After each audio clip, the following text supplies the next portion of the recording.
Good morning, Watershed. Happy Sunday. Hope everyone's having a great day so far. Sometimes it's too early to tell, honestly. But I'm glad that you're here. Whether you're in person or online, you're welcome. I hope you feel warmth and love today. If you're able, please stand with us and let's sing. I have closed my eyes. I have clenched my fist. I've shut my heart, but you have opened it. I have wandered far away, but you were already there with open arms, with open arms. I will let love find me. I will let love surprise me. I will let love redesign me. I will let love. When the waters rise, when the levee breaks, when my world starts feeling like an earthquake, when your love starts sinking in, I can see on the waves your open arms, your open arms. I will let love find me. I will let love surprise me. I will let love redesign me. I will let love. I will let love. I will let love find me. I will let love surprise me. I will let love redesign me. I will let love. I will let love. You won't stop, never stop chasing. My heart won't stop, ever proclaiming your love for us. There's no containing. Your love won't stop. Your love won't stop. You won't stop, never stop chasing. My heart won't stop, ever proclaiming your love for us. There's no containing. Your love won't stop. Your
to see the need? Can we share humanity? I can see another day come. Broken people, we can be made whole. We can be made whole. We can be made whole. As we lay down our weapons, open up our hearts.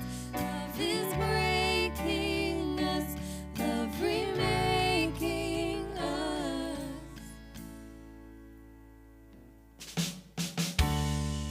Will we ever rise? Will we ever rise above the pain? Can we learn another way? Forgive as you forgave. I can see another day come. Broken people, we can be made whole. We can be made whole. We can be made whole. As we lay down our weapons, open up our hearts. Love is breaking us, love remaking us. Broken people, we can be made whole. We can be made whole. We can be made whole.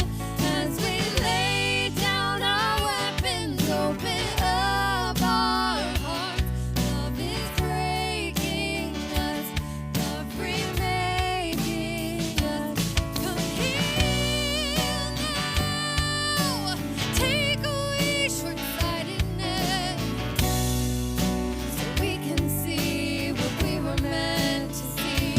We feel like devastating darkness. Well, I can see another day come. Yes, I can see another day come. Broken people, we can be made whole.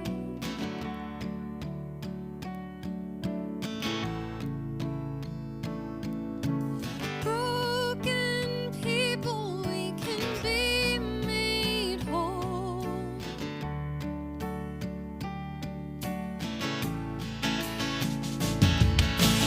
Broken people, we can be made whole. We can be made whole. We can be made whole. As we lay down our weapons, open up our hearts. Love is breaking us, love remaking us.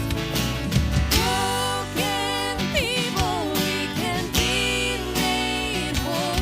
We can be made whole. We can be made whole. As we lay down our weapons, open up our hearts. Love is breaking us, love remaking us. Will we ever rise? Will we ever rise?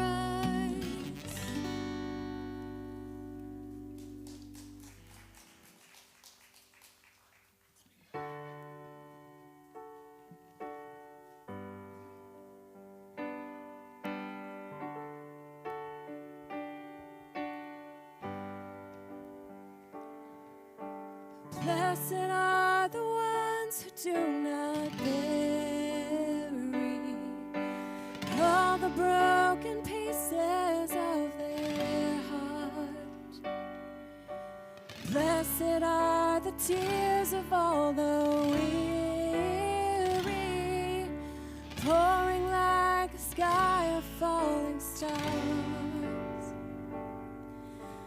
Blessed are the wounded ones in mourning, brave enough to show the Lord their scars. Blessed are the hurts that are not hidden, to the healing touch of God. The kingdom is yours. The kingdom is yours. Hold on a little more. This is not the end. Hope is in the Lord. Keep your eyes on Him. Blessed are the ones who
right, guys, it's that time, the time that the introverts love, or they don't love, and the extroverts do love. It's time to pass the peace, shake some hands, give everybody a hug and a high five, and meet your neighbors.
Good.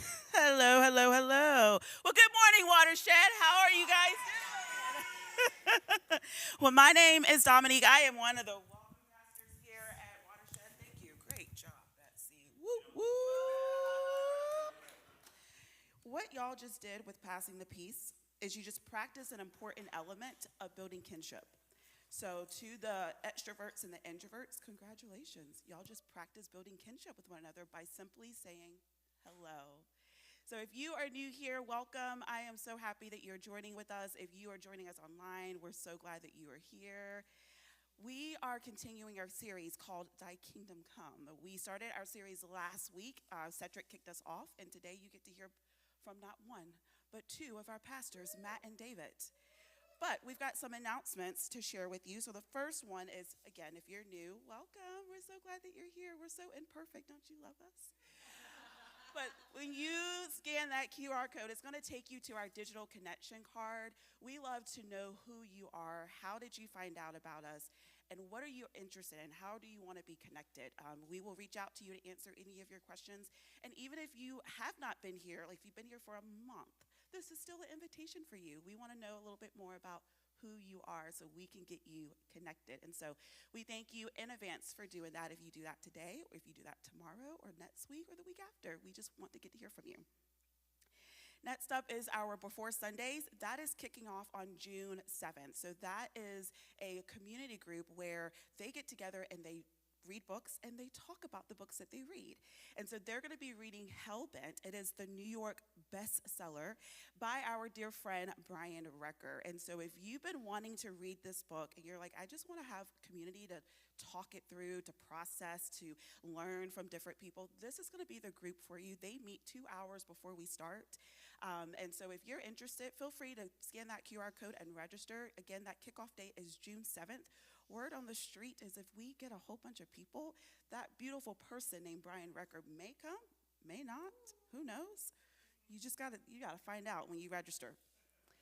Next up, we have Shed students. They are our middle school and high school students. They are going to be heading to Asheville to build kinship. And so they have been raising funds to cover the cost.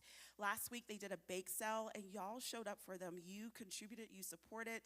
And so they are almost there. They need $500 more to cover the cost. And that would be more than enough to cover the cost. And so if you would like to give to our students, feel free to scan that QR code. What does that look like? That means we need 15 people to give $30 by the end of June. Could that be you?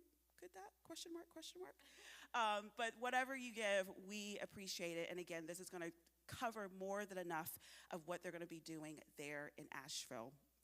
And lastly, when you give together, we are creating the sort of church we literally need today. And so we have been having conversations about bringing on our full-time children's pastor, and that has been happening with your support.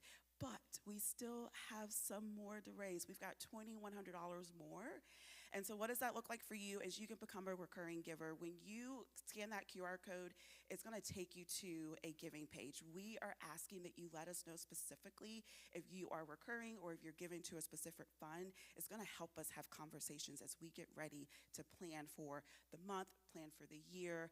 It's really important for our kids down that hallway to have someone that's going to be here full time. And if you are a parent, you know how important it is to be able to drop your kids off and for them to learn and grow with other students. And so we thank you for those who have already give and those who are interested in giving. If you have any questions about what that looks like, feel free to email us at info@watershedcharlotte.com. Those of you who are giving, we thank you so much for being consistent givers. We know that it's hard times, and we get it, and we come alongside you with that. And so if you want to volunteer, let us know. There's many ways for you to get involved, but we thank you so much for what generosity looks like for you in your season. And so if you have any questions, feel free to shoot us an email. Well, we're going to continue with our series. I'm going to turn it back over to the band. Welcome to Watershed. We're so grateful that you are here.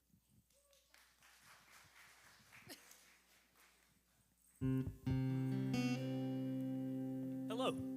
So this is what we call an old-fashioned song, I guess. And I'm pretty sure 99% of everyone's going to know this song. So what I would like to do in the spirit of kind of this whole kinship and community is everybody stand up and just sing along with me. If you're able to stand up and just sing this song that you absolutely probably know. Here we go. 1, 2, 1, 2, 3, 4.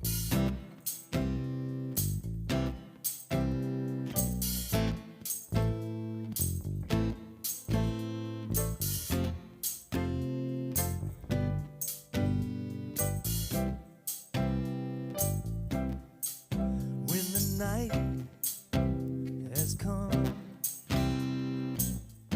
and the land is dark and the moon is the only light we'll see.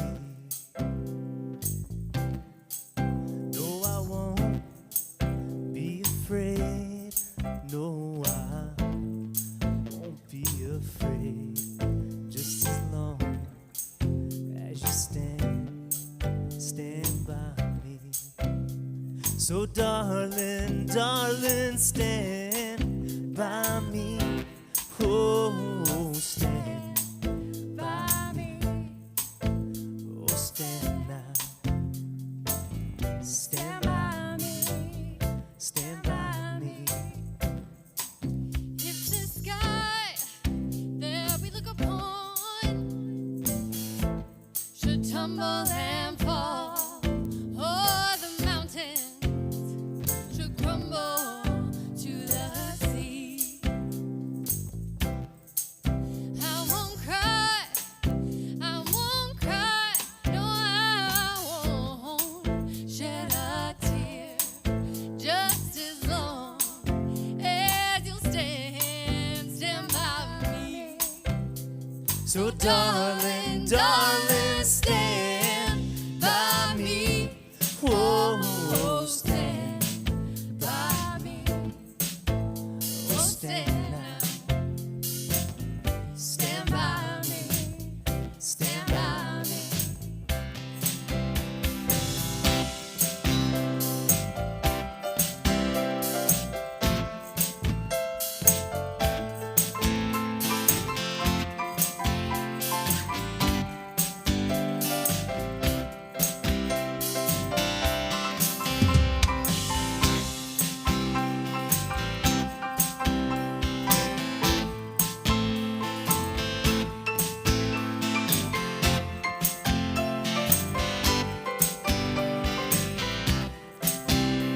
So darling, darling, stand by me. Oh, stand by me. Oh, stand now. Stand by me. Stand by me. Whenever Whenever you're in trouble, won't you stand by me? Oh, stand by me. oh, stand. Stand by me. Stand by me.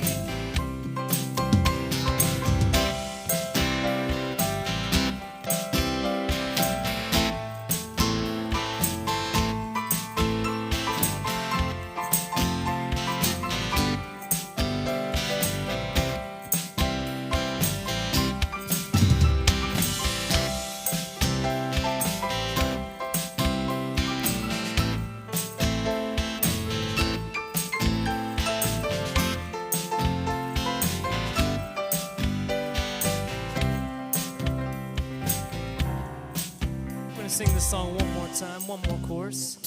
I want everyone here to just make their loud voices loud. Here we go. Wait for it.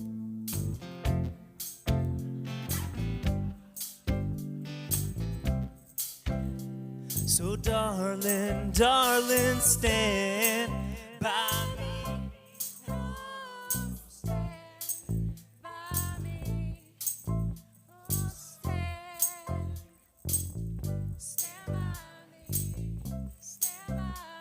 Whenever you're in trouble, won't you stand by me?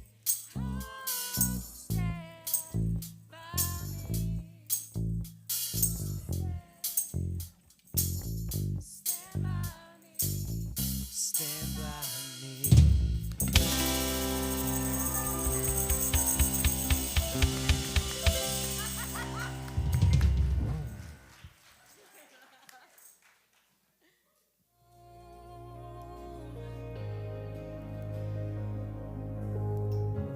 Taking back what was lost, finding out what I want. No need for fighting. A new hope is rising. It's where I can't let go. Behind any storm, the perfect shelter until the days get better. It's like an island when I grow tired. The best place I know, 'cause it feels like home. It feels like home. It feels like home. It feels like home. 'Cause it feels like home.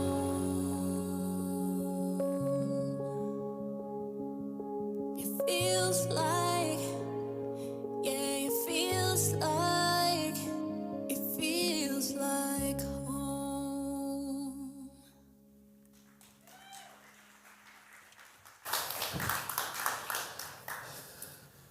Good morning. No, not an uh-oh, believe it or not. I know in the past sometimes when the two of us have been up here together, it's an uh-oh. But last time it wasn't, and that was fun for us. And so we decided to do it again. Another thing that occurred to me, mostly during the last song, but a little bit as I was reflecting on this morning, introverts, I am so sorry. This morning was not made for you. As one of you, I commit to doing my best to making it up for you in the future. But we have some wonderful plans for your life. Is this one not working?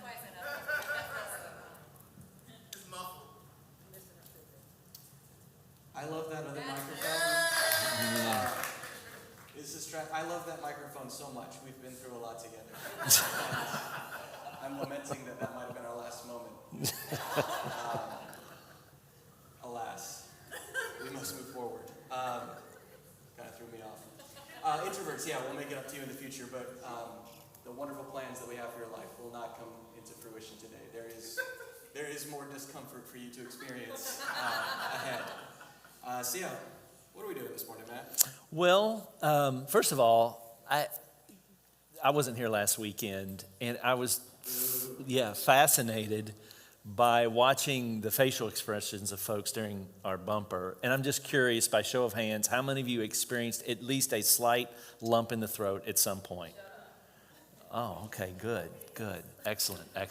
So we're off to a great start. This is the second weekend in a series entitled Thy Kingdom Come. And there's a bit of a conversation that David and I want to have this morning that kind of maybe helps tie some of what we're attempting to do with this series. And then really at an organizational scale, what we're hoping begins to sort of get baked into the DNA of who we are here at Watershed in not just the next few years, but really over the next couple of decades. Yeah, so forgive me, those of you who have like phenomenal memories, and you've heard me recite a version of this multiple times in 2026, but sort of the impetus, not just for the series we're in now or the last couple series, but for everything that we're trying to do here in 2026, it stems from our 20th anniversary that we celebrated last September as a community, really reflecting on the first 20 years of work and ministry here at Watershed, and asking ourselves the question, what does it look like to lay the foundation collectively for the next 20 years? And the sense we had was we really need to focus on the next maybe 3 to 5 years with an eye towards that longer period of time. And so coming out of that reflection, that experience, and going into this year, we asked ourselves, what are the things that we need to do to make clear, to reinforce? Some of the values that I think were informing those curiosities, things like continuity. How do we join both what has been, what is, and what we hope aspirationally will be within this community? Urgency. There is a sense in which I think everyone feels it to some degree that things are not as they ought to be. They could be better. They should be better. And what is our part to play in that? So an urgency around that. But then things like clarity. We get it. Sometimes people show up into a place like this. They're feeling disrupted. They're feeling muddled. And the way forward is not always clear. And our insistence as a community, our insistence as a leadership on not giving you the new sort of progressive, inclusive, quote-unquote, right answer can be confusing. We revel a little bit in your disruption on that front, but we want to be generous as well. And so more clarity in kind of who we are and what we're about is another thing that we kind of wanted to elevate and center in this year. And so we spent time, we have various leadership teams here at Watershed. We spent time reflecting on who we've been, who we are, who we want to be. And we basically decided to make all of 2026 sort of a pushing these ideas into the water sort of experience. Yeah. So kick things off with our series, Jesus Gonna Jesus. Matt named that series. Great name. To sort of clarify kind of who we are relative to this person that the entire kind of history of Christianity is oriented around, Jesus. And every subsequent series since then has been either introducing or reintroducing and reinforcing kind of who we are collectively in light of all of that. Yeah, it feels like in the past we're just kind of throwing ideas against the wall and hoping something might stick. But to your point, I think over the last 8 to 12 months, there's been a more concerted effort to not just create clarity, but then also accessibility. Like, what does it mean for people to have the opportunity to come into this experience? And then what's the language around helping that be true, per se? Yeah, and so a couple things emerged, 3 things in particular. We've been calling them values, we've been calling them markers. They're the things that when we looked back and we asked ourselves, okay, what does someone who has both marked and been marked by Watershed, by their time here, even if they're not still with us on like a week-to-week or month-to-month basis, maybe they've moved or they've just gotten to a point where weekly or monthly church attendance just doesn't fit their rhythms anymore, but there are still these distinctives that are true about their time with us and their lives now that are worth sort of naming and pointing to and kind of aspirationally saying, yeah, that's who we are, that's what we want to be about. And so those 3 things we talked about these in some of the previous series, were finding kinship, pursuing growth, and creating change. And so I think this is reasonably obvious at this point, but this series, Thy Kingdom Come, fun play on words, is a series all about really leaning into specifically this value, this marker of finding kinship, found kinship, this sense of chosen family that we think really animates both who we have been historically, but very much who we want to continue to be in the future. Yeah, I was with someone this past week, and we found ourselves kind of reflecting on where Watershed is today, and I began to name these three ideas for them. I said three ideas, and he had this kind of confused look on his face. I said, all right, so wait a minute, you look a little confused. He said, isn't that always who Watershed has been? And I went, right, like that's true. Like these are formed out of the stories of our past and the stories of the present. If you were to ask the question, who has found this experience here to be significant? What does it mean for their life to become different and for them to show up in the world in a way that is animating some sort of flourishing, human flourishing, spiritual flourishing? And so at some level, it's like super simple, but it's profound in that those ideas have emerged out of the lived experience of the folks who might be in these seats or might not be here this morning for whatever reason. Yeah, and so specifically as it relates to this notion of finding kinship, this sense of chosen family, so kind of how we got to this was specifically stories. It was stories of folks telling us that their time here, the relationships built here, the experience they have had here has sort of created this notion of this family, this familial sense of these are my people. These are the people who I've lived life with, who I've cried with, who I've celebrated with, who I've marched in the Pride Parade with. Like these are my people, and that through line of the stories and of the people who have been part of Watershed and who are part of Watershed, we're like, all right, that has to be one of them. That has to be one of the things that we orient, who we are around. But then there's this bigger picture going on. A few weeks ago, you've probably heard us talk about this at least a little bit in the last couple weeks if you've been here. Our team had a chance to go to a conference in Boston called the National Gathering of the Post-Evangelical Collective. That language of post-evangelical is sort of how we've come to understand what Watershed is, how we fit in the 2,000-year history of Christianity. It feels like provisional language. We've said that as well, the sense that, all right, maybe 50 years from now, if the earth is still here, someone's going to look back and they'll be like, all right, that church Watershed and maybe, that church over there and that church over there, there's, there's dozens of us.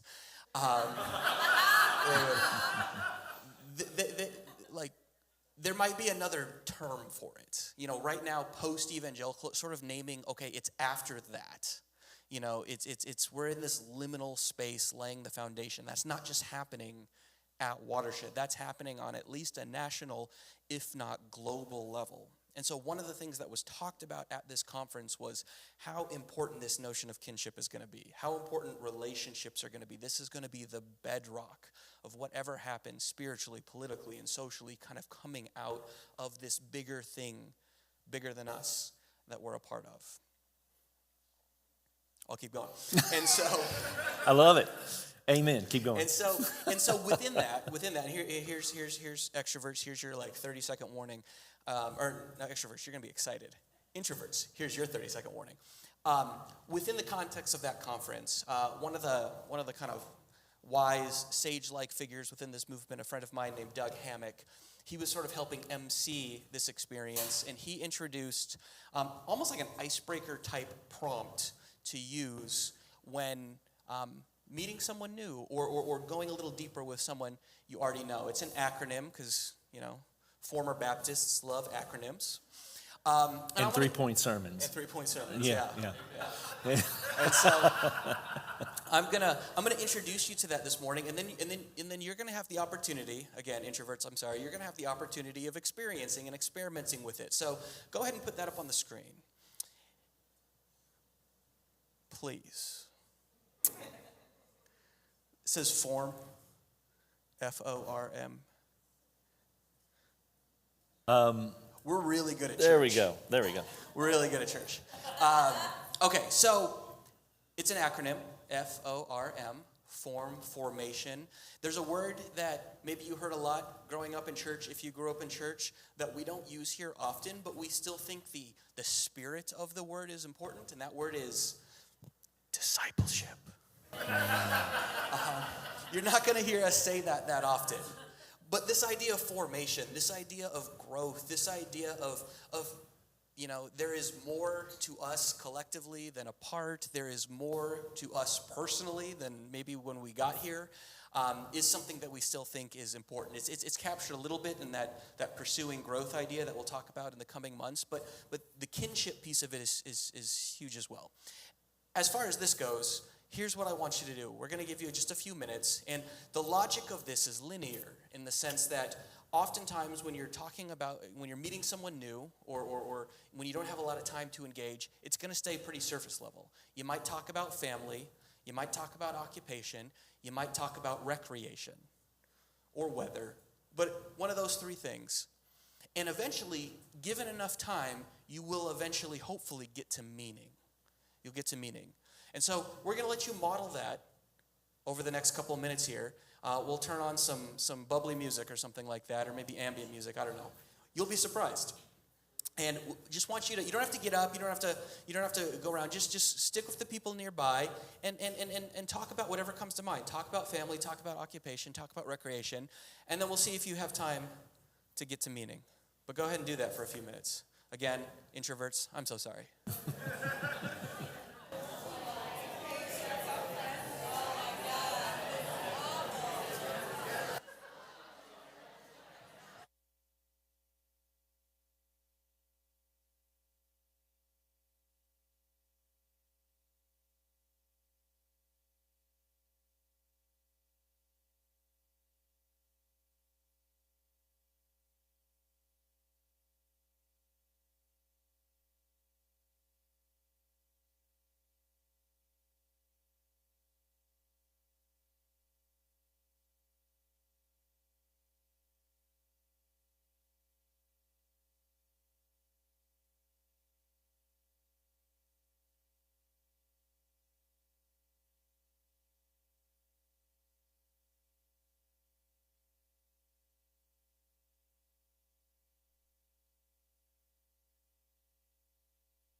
All right.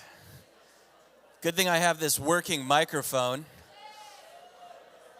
It allows me to overpower your chatter and bring you back together. Yeah. Thanks, Kim.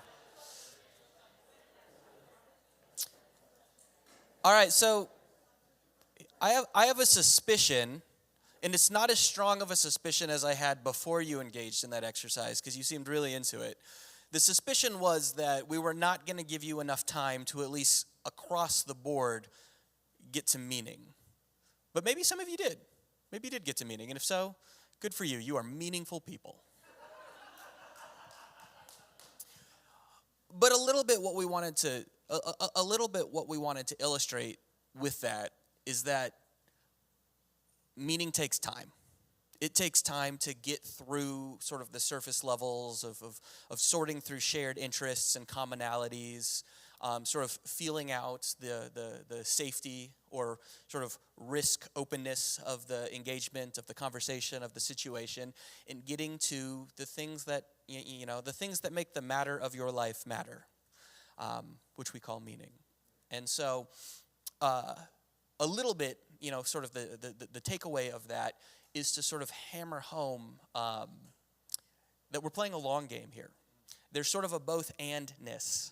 You hear us talk about both and all the time. If you've spent enough time with us at Watershed, we kind of contrast that with a more binary or either-or way of thinking or being in the world. The more both and, we can sort of embody or posture ourselves sort of within, the better. And so that is going to be sort of a continuing through line through this morning, the rest of our time together, and sort of this series as a whole is there's a present tense piece of this where we're talking about a certain kind of urgency or impetus that has to inform our sense of kinship and connectedness in the here and now.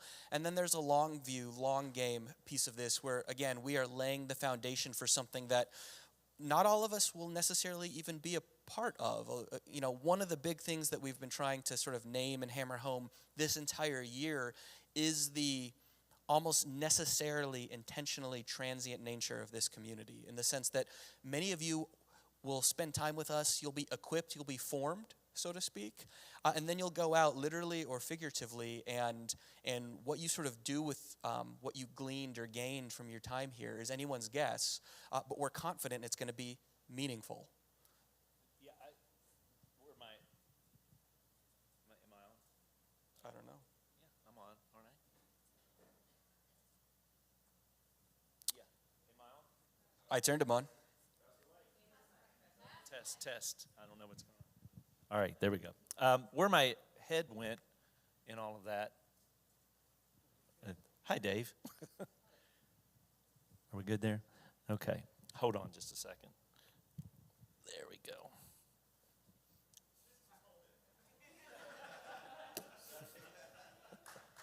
Thank you. I do need a round of applause for that complete train wreck there for just a second.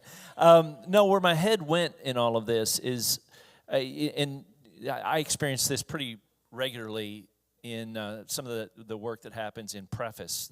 For those of you who haven't gone through Preface, it's a kind of a 4-week deep dive into context creating, like how did Watershed get formed and how did we end up where we are today. There's almost like this suspicious expectation that we're going to hand you certain ideas, certainty kind of wrapped up in a nice box for you to take, and then this is the new belief system or the new ideas that you are now to integrate into your life. And there's a little bit of that happens, but it's not so much beliefs, it's more like strategies for how to believe differently. But the thing that really gets baked into the cake, so to speak, in that experience is the opportunity for these sorts of conversations to get started. The family, the occupation, the recreation, and then the meaning.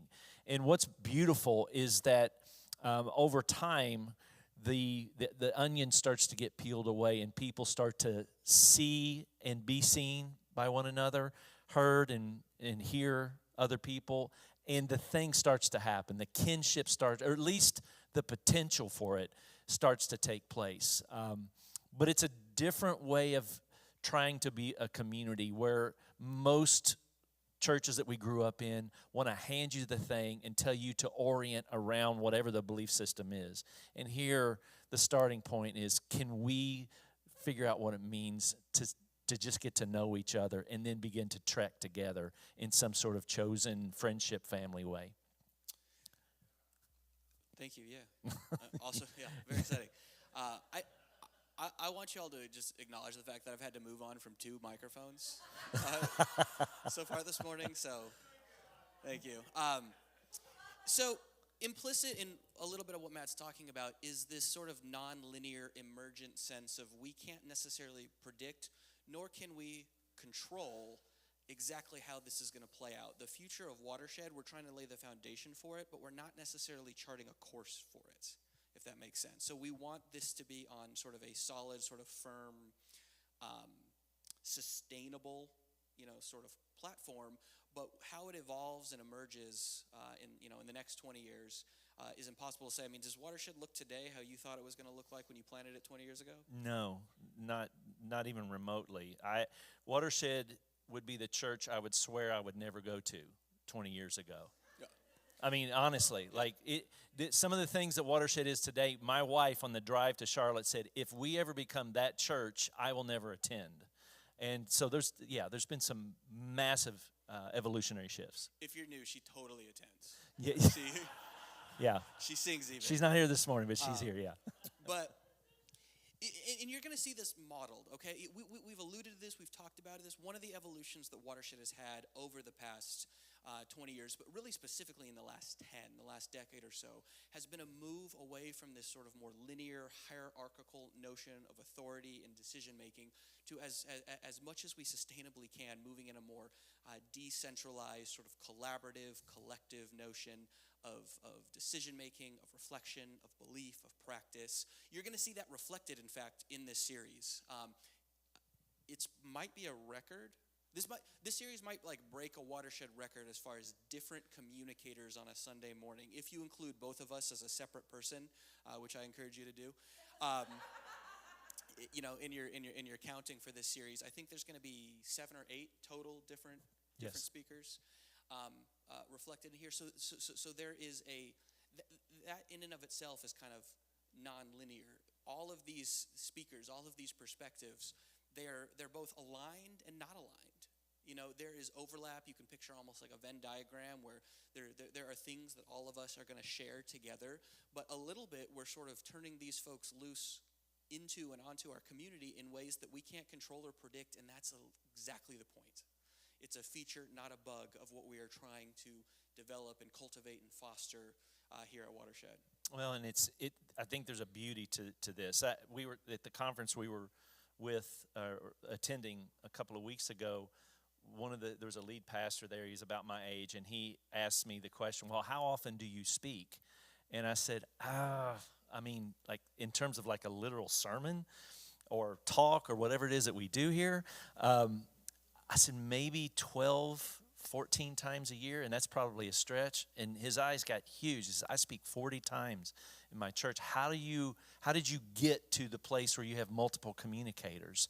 And that's more, I don't know how much of that was divine intervention or dumb luck or just the beauty of what you're describing in saying we need to think differently on how voices are reflected here and what it means for us to hear from a collective group of people, because I can't describe reality fully as Matt O'Neill, as a white, straight, cisgendered male. I have a perspective, but if we don't figure out how other perspectives are looped in, then we're missing the beauty of what could be for us. Yeah. Even you'll notice we have those 4 words back on the screen again.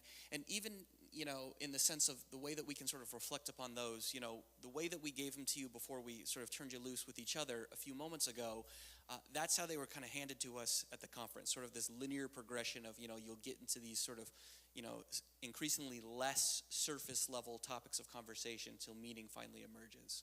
But there is a depth of meaning in each of these ideas, each of these concepts. We think what we mean by kinship and growth and change, but we'll stick with kinship for this morning, is in many ways sort of uniquely bound up in being a little bit playful with these words. You know, we've already alluded to this with the idea of family. You know, at a very basic level, what we mean by kinship is a sense of chosen family. You can continue to choose the family that you were given if you want to. You don't have to. Totally up to you. But here there's an opportunity to opt into or to choose a different sort of family. And this is a biblical idea. I mean, we talk about this passage regularly here. You know, in the Gospels we see Jesus, sort of being criticized because of the way that he's almost acting in a way that shames or embarrasses his biological family. And his response to that is to point to the crowd, point to the masses, point to the people who he has leaned into to sort of form his life, and said, this is my family. These are my siblings. This is my mother and my brothers and my sisters. And so, we're just following what he was doing in many ways. But these other words as well. I mean, I think probably the natural way that we're conditioned to think about occupation is to think about, okay, it's the job that I do. You know, there's the cliche, do you live to work or do you work to live? And both of them kind of sound terrible. The invitation here is to not reduce this idea of occupation to how you fill your time to increase shareholder value during the week. But what is your life about? What is your calling? Calling is kind of a word like discipleship, where it's kind of like, ew, I don't know how I feel about that anymore. But it doesn't have to be this thing that like God uniquely put you on the planet to do in sort of this providential way that maybe you grew up with. I mean, it can be about passion. It can be about meaning. It can be about and it doesn't have to be this one thing. You know, it can change day to day, week to week, year to year, season to season, but there's this opportunity to have some sort of sense of a project that emerges collectively and together. Recreation, not recreation, but also recreation. I mean, it's maybe unique to English. I don't know how that word is said in many other languages, but at least in our native tongue here, there is a playfulness to this word about play. Because it is both this term for relaxation, for recharging, for revelry, but also recreation. An opportunity to reimagine our way of being in the world, reimagining the very fabric of this world. All of these words sort of in a non-linear sense, in a choose-your-own-adventure sense, in this emergent sense, are deeply, deeply saturated with meaning in and of themselves. And that is one of the things that we want to be about. That is one of the things that we want when people think about not just their time here at Watershed programmatically, but when they reflect on the memories they've made, the relationships they've fostered. We want these meaningful notions of how and why and in what ways we occupy space in this world to be some of the first things that come to mind. Oh, man, my head's going all over the place. So the first thing that kind of came to mind was someone named Gabe Deverall, who I don't think he and Heather are here this morning, but if you're leaving, if you look at the painting on the wall as you're leaving, there's an art piece that Gabe created as we turned 20 years old that kind of puts on display some of the different themes or ideas of the past 20 years. But Gabe is a high school art teacher, and over the last, 8 or 10 years, or probably longer than that, he's dabbled in creativity and in artistry, in painting and sculpting. And his art is now forming in such a way that it's making particular statements about the way the world should be. And so not only is his craft getting better, he's like really talented, it's getting better, but the voice of the thing rising up inside of him is now being exported. It's being ushered into the world. And I think part of what happens when you're in relationships with people who give you permission to work through the thing you needed to work through, and they reflect back to you this sense of grace and mercy, and in some instances maybe even some accountability, like all of a sudden the external authority that you thought you needed begins to be balanced or integrated with an inner authority that maybe you never knew existed, but is now speaking the thing into existence, and the meaning emerges. I said a lot of flowery things there. It's beautiful. It's beautiful. Oh, thank you. So that's kind of the first thing that came to mind. And the second thing that came to mind was how hard it is to reach for all of what we just described. I mean, some of you drove 35 minutes from somewhere today. Some of you may have driven farther. Our schedules are so packed, so jockeyed for. And so prioritizing something that would create this sort of outcome, something meaningful, doesn't happen passively. There is an active participation that without it, it just continues to sort of dabble in the thing that we're describing. There's a sense in which the next 10 years, or even as Matt and I were reflecting on this morning, he pointed out it could be the next 10 months. We're experiencing as a people, as a humanity, crises, plural, of meaning, all right? The moves that we're making as a community, as a church, that we've been making over the past 10 years and that we're wanting to sort of weave into the fabric, to the DNA of who we are as a community, they come with a sense of risk, all right? Just to paint a little bit of a picture for you, the more that we have moved in this sort of decentralized, more collaborative direction, and we haven't arrived in any sort of like finish point. This is sort of going to be an ongoing journey of evolution, of becoming as a community over the probably indefinitely, for as long as Watershed is able to sort of grace the city of Charlotte, this will be who we are. But it has corresponded with a contraction.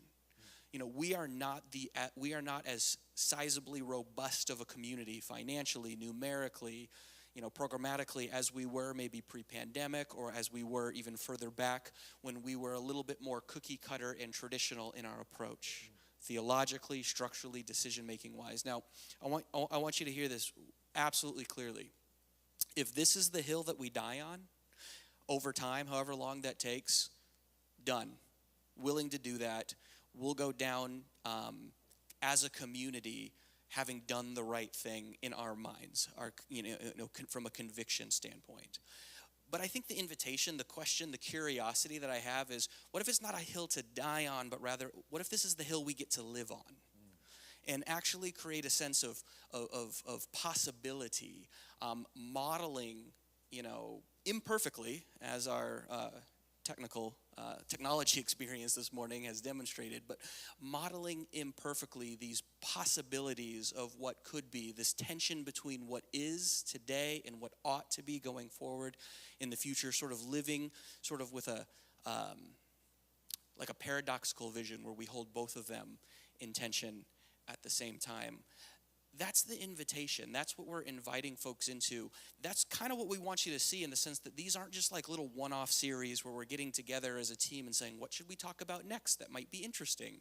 But no, we're trying to paint a bigger picture that can be hard to see when you're in the midst of it. But if you take a step back, you can hopefully maybe see the contours of it beginning to form. And we're still learning. One of the questions that I was asked at the conference is, what's true 20 years into this? And I said, I feel like we're trying to do something that even I had no idea was the thing we were going to try to do. So there's no manual for doing this, and there's no churches that I'm aware of that are trying to form community within the community where they are formed. And so there's something, I use language a lot of times like it's rising up from the ground. We are trying to harness it at times, ride it at sometimes like a wave, and run to keep up with it in some instances. The term beautiful mess has been something that we've embraced for 20 years, and that might be one of the consistent phrases that I'll always hang on to. It's messy, it's chaotic, and it's completely worth it. I wouldn't want it any other way, with all the pain, with all the joy, with all the beauty, with all the struggle. And so I know we have to be mindful of our time here. I don't know what else is left to say in all of that. Yeah, so we're going to, again, introverts, I'm sorry. We're going to close a little bit differently this morning. So instead of bringing the band back up and having them play a song, they would already be strumming under us if that was what we were doing this morning. We're going to turn you back towards each other in just a moment. But before we do that, so according to the kind of the church calendar, which we follow in a very fast and loose sort of way, kind of when it works for us. Today is actually the Sunday of Pentecost. And Pentecost is really important to me, which shocks people because I am as advertised as an autistic individual when it comes to what you might stereotypically think of as a Pentecostal expression of faith. That's the first thing that's where I go Yeah. in my head for you. Every time. Even the way I worded that. That and why do you keep trying to copy me when you dress? Yeah. So. Yeah, our wardrobe is getting more and more the same over time, and I do not know how I feel about that. Actually, I do know how I feel about that. I'm just making peace with it. But anyway, I digress. It's Pentecost, and the narrative of Pentecost has been a narrative that has sort of been woven in and out of our time together in 2026 already. You know, I think I've preached on it at least twice so far. It's one of my favorite passages in all of Christian scripture. And another voice who has been prominent this year is our good friend Shay Watts. And he wrote something this morning. I mean, I literally saw it this morning. This is a little improvisational. He wrote something this morning about Pentecost that I'm going to ask for forgiveness and not permission from him to read to you this morning. But I think it captures sort of the spirit of what we want to leave you with as we kind of turn you back towards each other to kind of talk amongst yourselves for a few minutes as we close our time together. So this is from Shay. It says, Pentecost should be a revolutionary day for the church. Unfortunately, Christianity has been staring at the sky for millennia, waiting for a second coming rather than looking for the answer that lies within. We are it. We are incarnated by the Spirit with the fullness of God. This is what Jesus intended when he breathed and said, receive the Holy Spirit. In essence, he was saying, it's your turn. You've got this. This is what Paul understood by calling us new creations and spirit people. And this is what Pentecost is about. The Spirit's arrival changes everything, or at least it should. As long as we are looking and waiting on a literal return in the sky, we will miss the God who returns again and again in our hearts, in our lives, and in our midst. We are spirit people. We are what we are waiting for. Nobody and nothing else is coming to save us. We are not waiting on God. God is waiting on us. No, God is actually waiting within us. This is the good news. Let us be prophets who boldly proclaim and dare to live it out.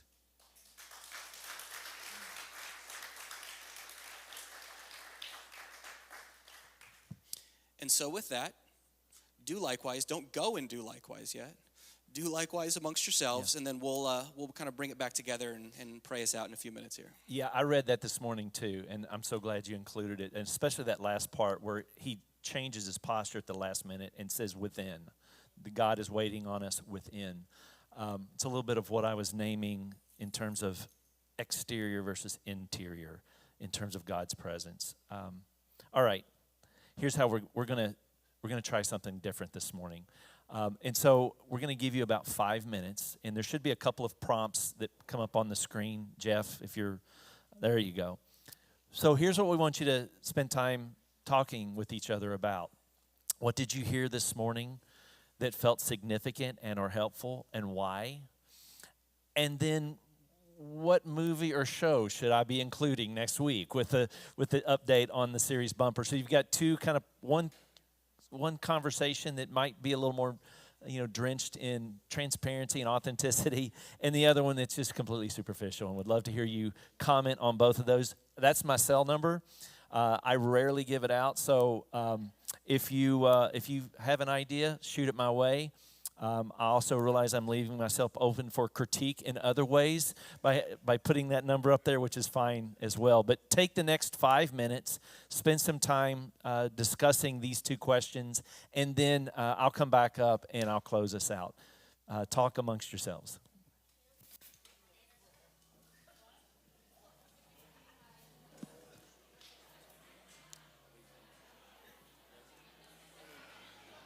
Everything always goes a little bit.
So Watershed, please continue to talk. Please continue to share.